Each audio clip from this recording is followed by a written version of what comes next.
En el interior de la caseta del profesor asiático, pintada a rayas de color rosado, solo existía lo maravilloso y no tenía cabida la luz del día.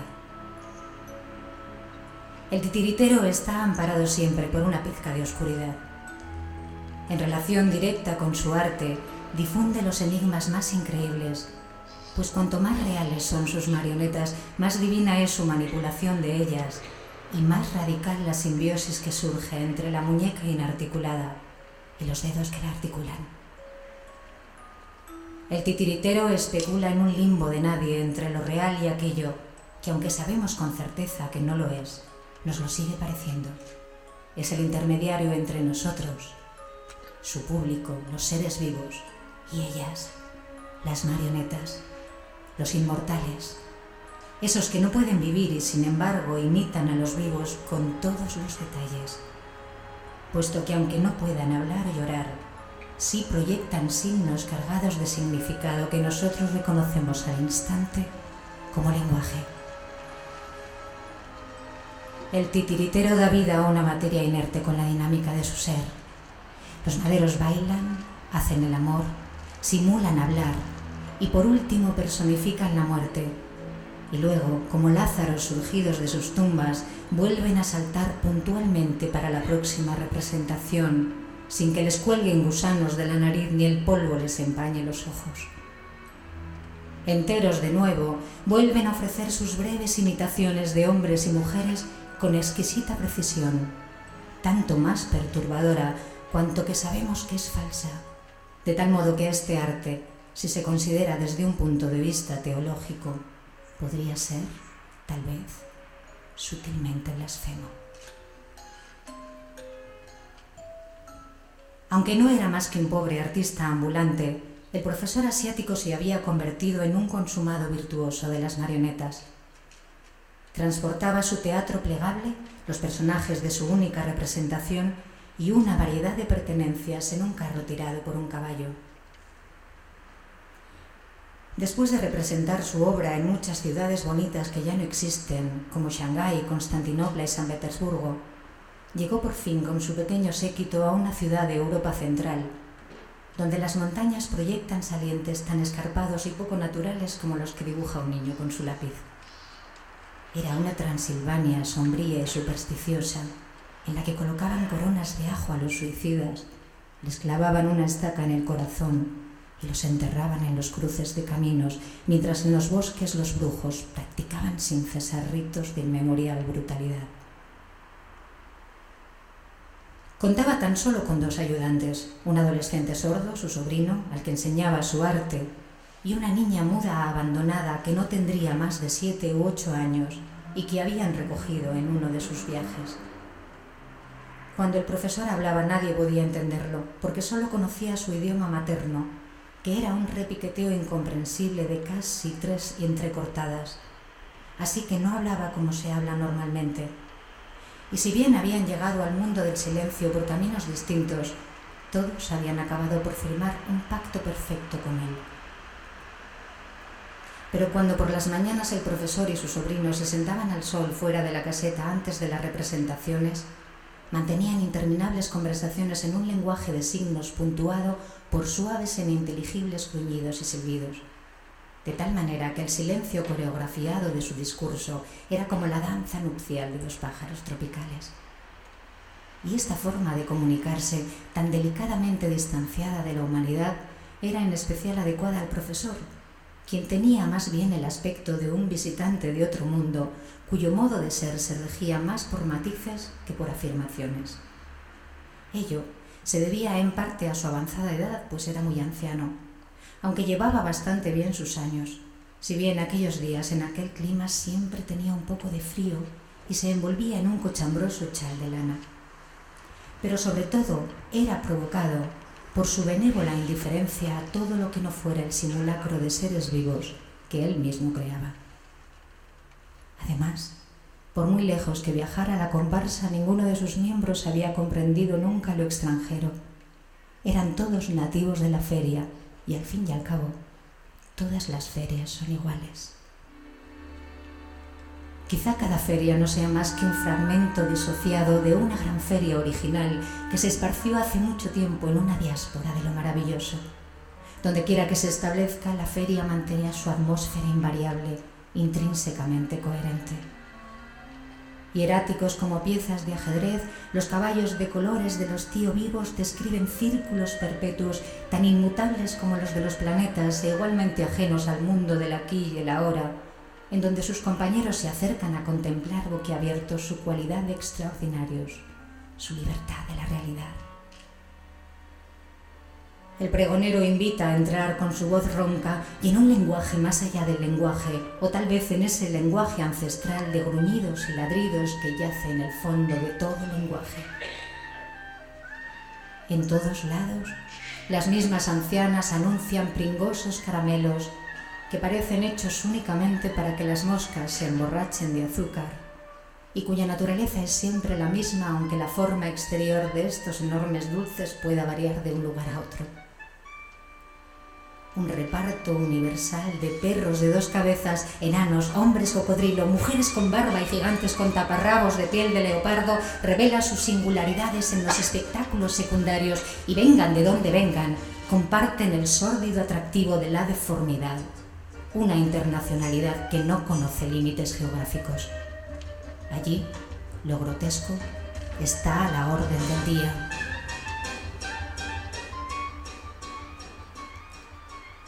El profesor asiático recogía las migas que caían de aquella mesa repleta, pero nunca parecía sentirse a gusto en medio de todo aquello. Sus afinidades no tenían nada que ver con los sonidos estridentes y los colores primarios, si bien aquel era el único hogar que conocía. Él poseía el encanto melancólico de una flor japonesa que solo florece cuando cae en el agua, pues también él revelaba sus pasiones a través de un medio distinto de sí mismo, y este era su vedette, la marioneta, Lady Purple. Ella era la reina de la noche. Sus ojos estaban hechos de rubíes de cristal y su fiera dentadura, esculpida en madreperlas, siempre estaba a la vista gracias a su sonrisa permanente. Su rostro era blanco como la tiza, pues estaba cubierto de una piel blanca y sumamente flexible que también le recubría el torso. Los miembros articulados y sus complicadas extremidades también tenían esa piel.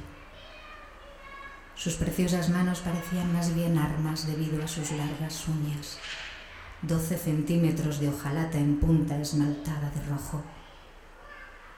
Llevaba además una peluca de cabello negro peinado en un moño tan complicado que ningún cuello humano lo hubiese resistido. Esta cabellera monumental estaba sujeta con muchas horquillas brillantes, guarnecidas con trozos de espejo roto, de tal modo que cuando se movía proyectaba una multitud de reflejos resplandecientes que danzaban por todo el teatro como luciérnagas. Sus ropas eran de colores intensos, oscuros, soñolientos, profundos rosados, carmesíes y el vibrante púrpura que le daba su nombre. Debía de haber sido la obra maestra de un artesano anónimo fallecido hacía mucho tiempo y sin embargo no fue más que una estructura peculiar hasta que el profesor tocó sus cuerdas. Fue él quien la llenó de vigor necromántico. Le transmitió una abundancia de vida que él mismo parecía poseer de un modo muy tenue, y cuando ella se movía no parecía una mujer simulada con habilidad, sino una diosa monstruosa, al mismo tiempo ridícula y magnífica. Una diosa que trascendía la idea de depender de sus manos y aparecía completamente real, pero a la vez totalmente sobrenatural.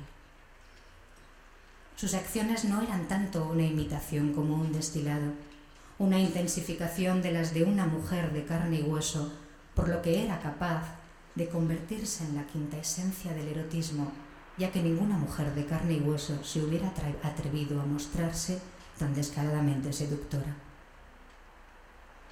El profesor no permitía que nadie la tocase. Él mismo se ocupaba de sus vestidos y joyas. Cuando acababa el espectáculo, colocaba su marioneta en una caja especialmente construida y la llevaba a la pensión donde compartía una habitación con los niños.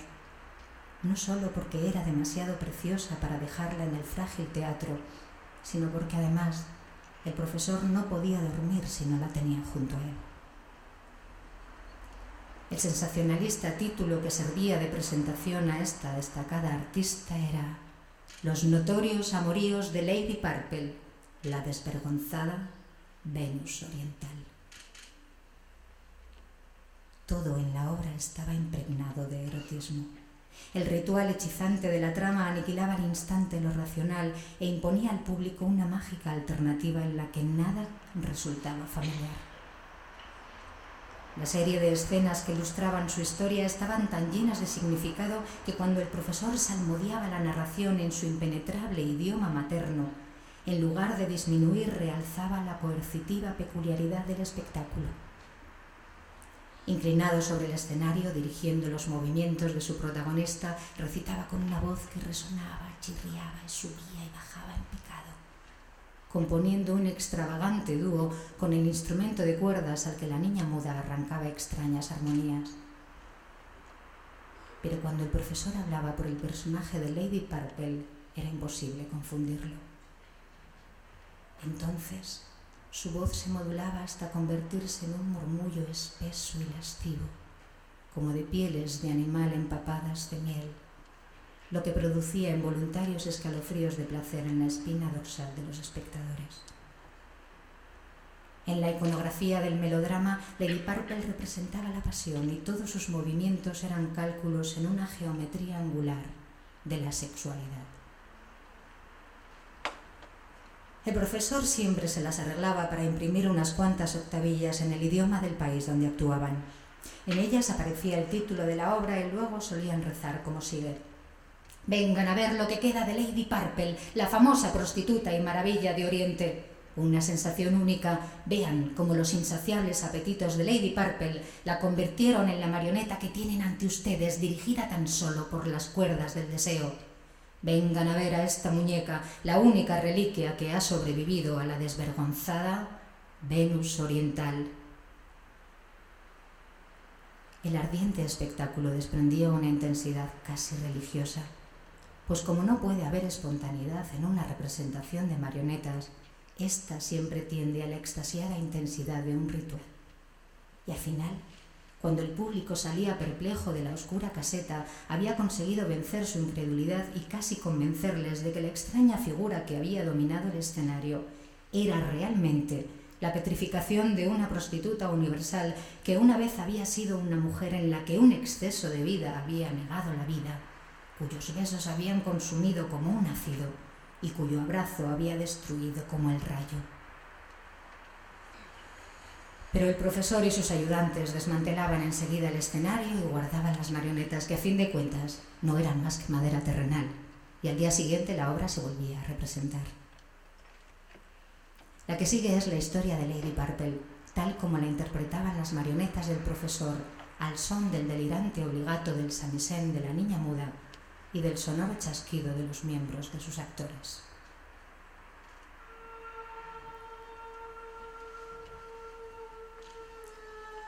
Los amoríos de Lady Purple.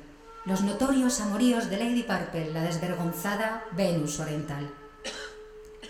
A los pocos días de nacer, su madre la envolvió en una manta raída y la abandonó en el portal de la casa de un próspero mercader, cuya mujer era estéril.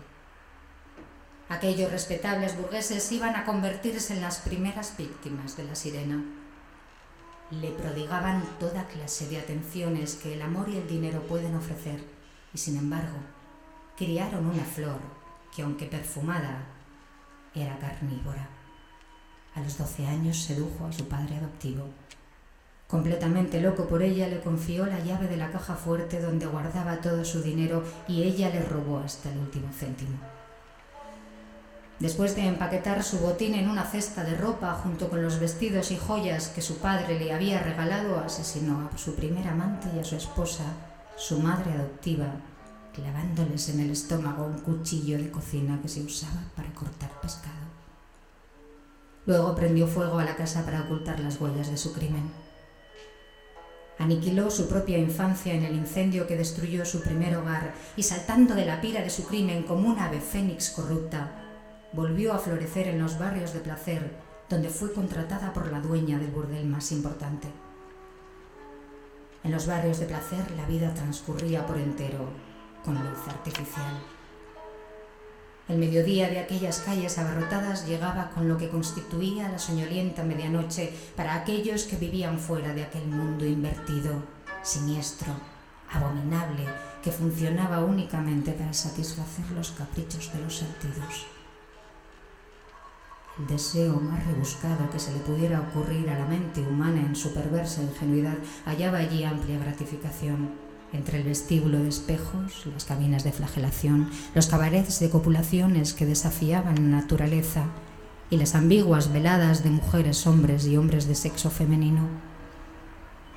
La carne era la especialidad de todas y cada una de aquellas casas y la servían humeante, con todos los aderezos imaginables. Las marionetas del profesor interpretaban estas maniobras tácticas fría y mecánicamente, como soldados de juguete en una fingida batalla carnal.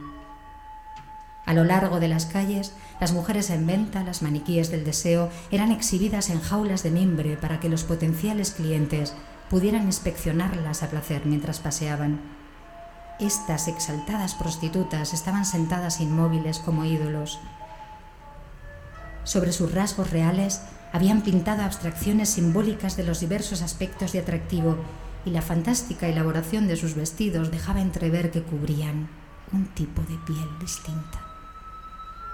Los tacones de corcho de sus zapatos eran tan altos que no podían caminar sino solo bambolearse, y las bandas de su cintura estaban hechas de un brocado tan rígido que los movimientos de los brazos eran limitados y cortos, de modo que presentaban actitudes de incomodidad física que, a pesar de moverse con energía, derivaban, al menos en parte, de la falta de destreza manual del ayudante sordo. El aprendiz todavía no había llegado al nivel de oficial. Sin embargo, los ademanes de estas cortesanas eran tan estilizados como si respondieran a un mecanismo de relojería. Aún así, aunque de un modo fortuito, todo salía tan bien que parecía que cada una de ellas estaba tan absolutamente delimitada como una figura retórica, reducida por la rigurosa disciplina de su vocación a la inefable esencia del concepto de mujer, una abstracción metafísica de la hembra que, mediante el pago de una determinada tarifa, podía quedar al instante relegada al olvido, dulce o terrible, según la naturaleza de los talentos de aquella. Los talentos de Lady Purple lindaban con lo inefable. Vestida de cuero y con botas, antes de cumplir 15 años se había convertido en la reina del látigo. Posteriormente se licenció en los misterios de la cámara de tortura, en la que estudió con ahínco toda clase de ingeniosos artilugios mecánicos. Empleaba un complicado conjunto de embudo, humillación, jeringa, esposas, desprecio y angustia espiritual. Para sus amantes este severo trato era como su pan y vino, y un beso de su cruel boca era el sacramento del sufrimiento. Pronto su éxito le permitió establecerse por su cuenta.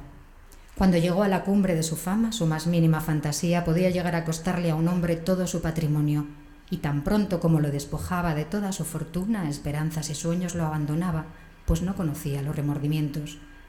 O tal vez lo encerraba en su armario y lo obligaba a ver cómo se llevaba a la cama, por lo general tan costosa, a un mendigo que había encontrado casualmente por la calle, sin cobrarle nada a cambio.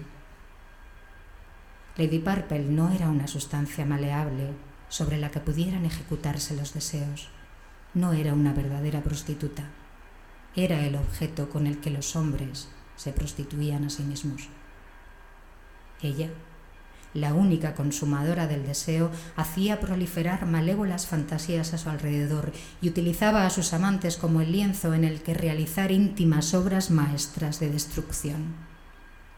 La piel de las personas que estaban cerca se derretía con la electricidad que de ella emanaba. Pronto, ya fuera para quitárselos de encima o simplemente por placer, se dedicó a asesinar a sus amantes. Extrajo el fémur de la pierna de un político que había envenenado y lo llevó a un artesano para que le tallara una flauta. Convencía a los amantes que gozaban de su favor para que le tocasen música con dicho instrumento, y con la gracia más ligera y serpentina bailaba para ellos al son de aquella música sobrenatural. En ese momento la niña muda dejaba el samisen y cogía un tubo de bambú con el que emitía extrañas cadencias. y aunque no era ni mucho menos el clímax de la obra, esta danza constituía la cumbre de la interpretación del profesor, pues la misteriosa pavana evolucionaba como en olas de oscuridad, y mientras taconeaba, bailaba y giraba sobre sí, Lady Purple se convertía en la mismísima imagen del irresistible diablo. Castigaba a los hombres como a la peste, a la vez veneno y terrible iluminación, y era tan contagiosa como aquella. Todos sus amantes acababan presentando este estado. Iban vestidos con harapos pegados entre sí con la supuración de sus llagas, y en sus ojos un horrendo vacío, como si de un soplo les hubieran apagado el cerebro al igual que una vela. En fantasmagórico desfile de espectros rodaban por el escenario mostrando a su paso horrores medievales. Aquí un brazo se desencajaba, salía volando y desaparecía de la vista devorado por las moscas, y allá una nariz avanzaba suspendida en el aire tras una forma demacrada sin nariz que caminaba tambaleándose, que terminó como si realmente hubiera sido una demostración de fuegos artificiales, es decir, en cenizas, desolación y silencio. Se hizo más fantasmal que aquellos a los que había infectado. Por fin Circe se convirtió en cerdo y, consumida hasta la médula por sus propias llamas, deambuló por las calles como una sombra reseca. La desgracia la destruyó. Los que un día la habían adulado la echaron con piedras y blasfemias. No le quedó más que recuperar desperdicios en la orilla del mar, donde recogía cabellos de las personas ahogadas para venderlos a los fabricantes de pelucas, esos que satisfacían las necesidades de cortesanas más afortunadas por menos diabólicas. Ahora sus galas, sus joyas de pasta y su enorme tocado de cabello negro estaban colgados en su camerino, y no llevaba más que unos cochambrosos harapos de burda arpillera para la escena final de su desesperado declive.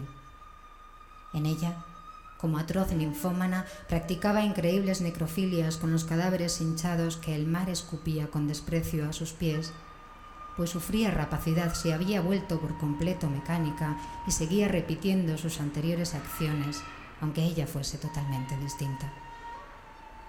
Renegó de su humanidad. No era más que madera y cabello. Se convirtió en una mera marioneta, la propia réplica de sí misma, la imagen muerta pero en movimiento de la desvergonzada Venus oriental.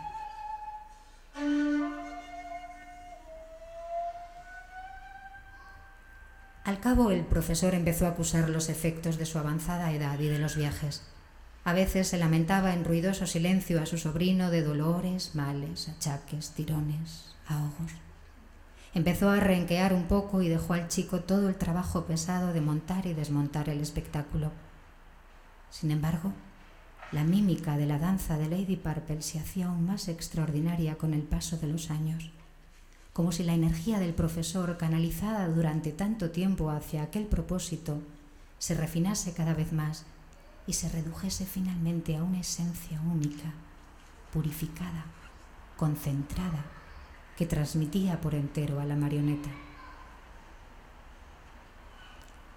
La mente del profesor alcanzó una condición semejante a la del espadachín Zen, cuya espada es su alma, de tal modo que ni la espada ni el espadachín tienen sentido sin la presencia del otro. Estos espadachines armados se dirigían a sus víctimas como autómatas en un estado de perfecta vaciedad, ignorando ya toda distinción entre su propio ser y el arma. El maestro y la marioneta habían alcanzado este estadio. La edad no parecía afectar a Lady Purple, pues como nunca había esperado a la mortalidad, la trascendía sin esfuerzo, y aunque cualquier hombre menos consciente del arte necesario para hacerle levantar tan solo su mano izquierda podría haberse amargado viendo cómo ella desafiaba el paso del tiempo, el profesor no tenía preocupaciones de este tipo. La milagrosa inhumanidad de la marioneta hacía que su amistad estuviera libre de lo antropomórfico, incluso en la noche de la fiesta de Todos los Santos, en la que, según dicen, Los muertos celebran bailes de máscaras en los cementerios mientras el diablo toca el violín para ellos. Cuando el poco selecto público hubo recibido su porción de sensaciones equivalente a un copec, salió a la feria que todavía rugía de vitalidad como un tigre juguetón. La niña expósita guardó el samisén y barrió la caseta, mientras el sobrino preparaba el escenario para la sesión matinal del día siguiente. Entonces el profesor advirtió que a Lady Purple se le había descosido una costura de la burda túnica que llevaba en el último acto. Charlando consigo mismo, enojado, la desvistió y la dejó balanceándose y aquí y allá, colgando de sus cuerdas. Luego se sentó en un taburete de madera del teatro y enhebró la aguja como un buen amo de casa. La tarea era más difícil de lo que parecía al principio, pues el tejido estaba también desgarrado y necesitaba un buen zurcido. Así que dijo a sus ayudantes que se fueran juntos a la pensión y lo dejaran terminar el trabajo solo.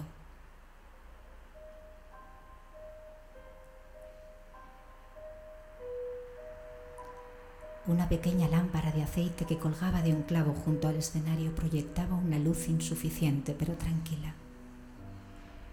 La blanca marioneta resplandecía a intervalos, a través de las neblinas que desde la noche exterior se colaban en el teatro por entre todas las grietas y agujeros del encerado, y ahora empezaban a envolverla en sus cortinajes de gasa como queriendo cubrirla con decencia o para hacerla más seductora al trasluz.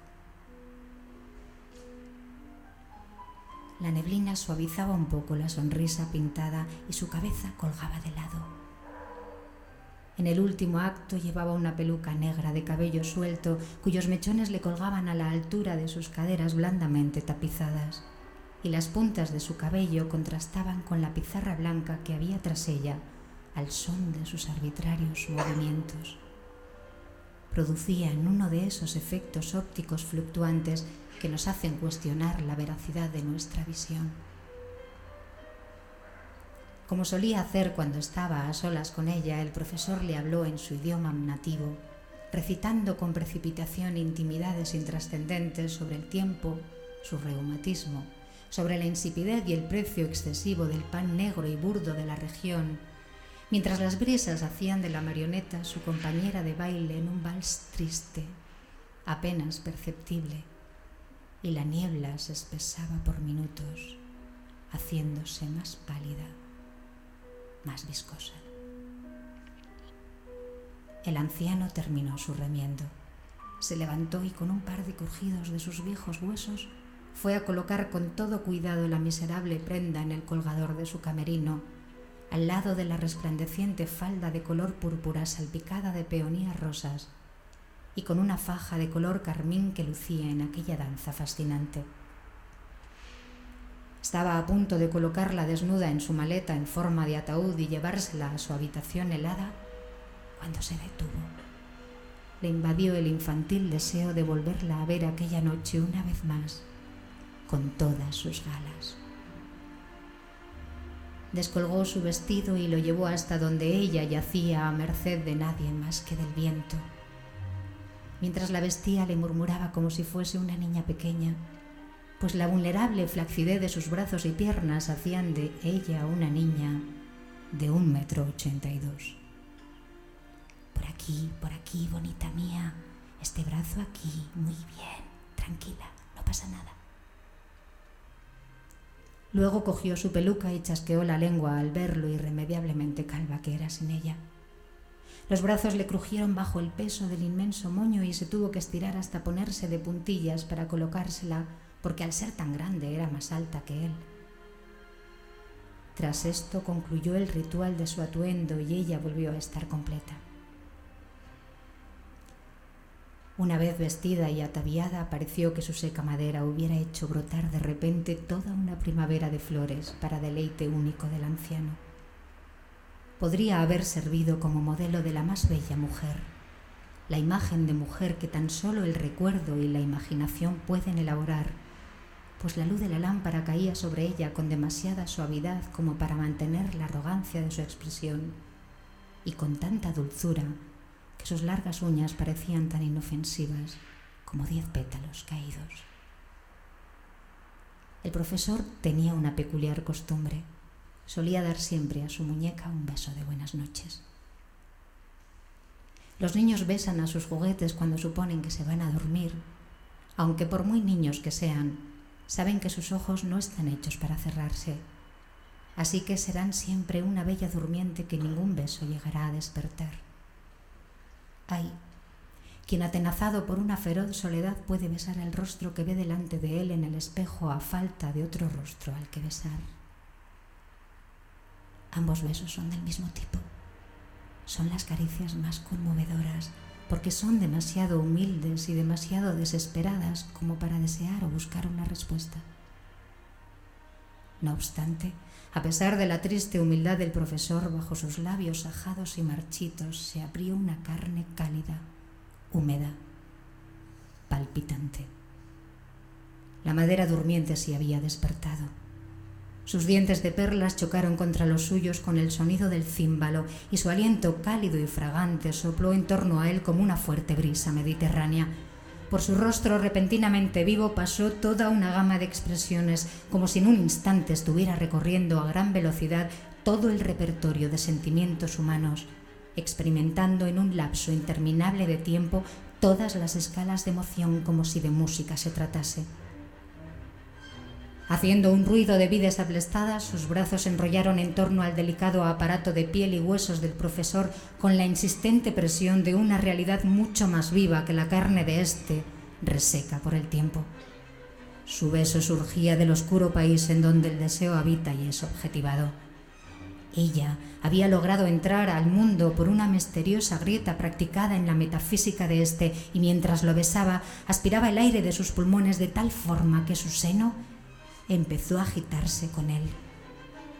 Así, sin ayuda de nadie, empezó su siguiente actuación con una improvisación aparente que en realidad no era más que una variación sobre el mismo tema.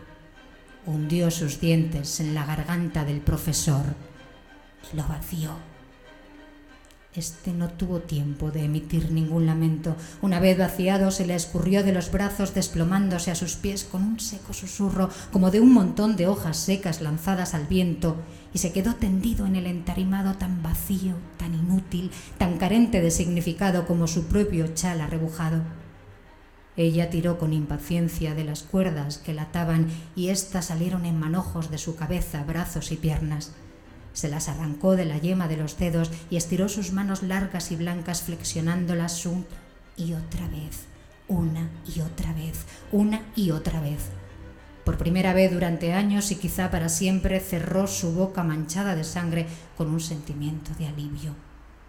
Todavía le dolían las mejillas de la sonrisa que había tallado su creador en el material que había sido su primer rostro. Pateó el suelo con sus elegantes pies para hacer que su nueva sangre circulase mejor. Su pelo se desenredó y se desplegó liberándose de la prisión de peinetas, cuerdas y laca para echar raíces en su cuero cabelludo, como hierba cortada que salta al montón donde yace y regresa a la tierra. Al principio se estremeció de placer al sentir el frío, pues se dio cuenta de que estaba teniendo una sensación física. Pero luego, ya fuese porque recordó o porque creyó recordar que la sensación de frío no era agradable, se arrodilló y dando un tirón al chal del anciano se envolvió en él cuidadosamente. Ahora, la neblina del exterior parecía abalanzarse sobre la caseta como la marea y romper contra ella en blancas olas, lo que hacía que ella pareciese un barroco mascarón de proa, único superviviente de un naufragio arrastrado hasta la orilla por la marea. Pero renovada o renacida, volviendo a la vida o empezando a vivir, despertando de un sueño o integrándose en una forma de fantasía generada en su cráneo de madera por la mera repetición invariable de las mismas acciones tantas y tantas veces. El cerebro que yacía bajo el floreciente cabello contenía tan solo una ligerísima idea de las posibilidades que se le abrían. Todo lo que se había infiltrado en la madera era la noción de que podía interpretar las formas de vida, no tanto gracias a la habilidad de otros, sino a su propio deseo de hacerlo, y no estaba preparada para comprender la compleja circularidad de la lógica que la inspiraba, pues no había sido más que una marioneta. Pero, aun no pudiendo percibirlo, no podía sustraerse a la paradoja en la que estaba atrapada. ¿Acaso había parodiado la vida, o era ella, ahora viva, la que parodiaría su propia interpretación de marioneta? Aunque ahora era claramente una mujer, joven y extravagantemente bella, la leprosa blancura de su rostro le daba el aspecto de un cadáver animado solo por una voluntad diabólica. Con deliberación desenganchó la lámpara de la pared tirándola al suelo. Al instante se extendió un charco de aceite por los tablones del escenario, saltó una pequeña llama en medio del carburante y empezó de inmediato a consumir las cortinas. Recorrió el pasillo entre los bancos hasta llegar a la taquilla de billetes. El escenario era ya un infierno y el cadáver del profesor saltaba aquí y allá en aquel incómodo lecho de fuego. Pero ella no miró atrás cuando consiguió escabullirse y salir a la feria, aunque pronto el teatro se quemó también como un farolito chino, víctima de su propia vela. Se había hecho tan tarde que los espectáculos secundarios, los puestos de galletas de jengibre y las casetas de bebidas alcohólicas estaban cerrados con llave y con las persianas bajadas. Solo la luna, medio oculta por una fila de nubes, daba una luz escasa y sucia que manchaba y deformaba las endebles fachadas de cartón, de modo que el lugar, desierto y cubierto de vómitos, retazos de la juerga tendidos a nuestros pies, ofrecía un espectáculo verdaderamente desolador. Caminó con rapidez pasando por los silenciosos cruces, acompañada solo por las neblinas fluctuantes en dirección al centro. Ella, la vedette, la Venus oriental, la marioneta, Lady Purple, se encaminaba como una paloma mensajera, por pura necesidad lógica, hacia el único burdel que había en la ciudad.